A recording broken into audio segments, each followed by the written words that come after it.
1968 was a big year for tennis. Pro tennis finally welcomed the amateur players, and the sport has never been the same. But there was also a big winner in 1968 at the senior level, and his name was Red Enloe. Believe it or not, he won the first ever 65 national men's age group tournament. That championship was one of 9 national titles for Arthur Red Enloe in singles and doubles, all after the age of 65. Red Enloe was an exceptional senior player at the tail end, and took up the game late, I believe, and really excelled as a senior player with a lot of championships to his name, and is credit to someone who stays fit and continues to play throughout their career.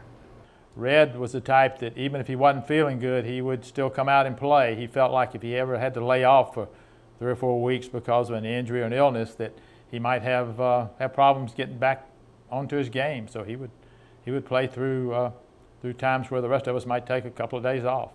Enloe's fingerprints are on the construction and evolution of DeKalb Tennis Center, too. Red Enloe worked with DeKalb County to help get them to agree to build DeKalb Tennis Center in the late 60s.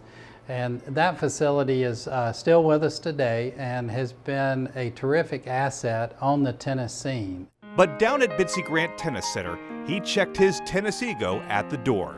Red, you would think he was a very fiery person, but he was not at all.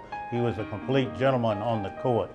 But the one thing I remember about Red is he was playing in a tennis tournament at Bitsy Grant Tennis Center. He died of a heart attack on the court. The interesting story was he was ahead at the time, and I thought, what a good way to go when you're ahead in a tennis match. Red was one of those at Bitsy who also shared his time with anyone around him. He would hit with anybody at any time, and he was just inspirational in the fact that he had developed his game to such a high level after picking up the game later in life. Arthur Red Enloe, a worthy member of the Georgia Tennis Hall of Fame.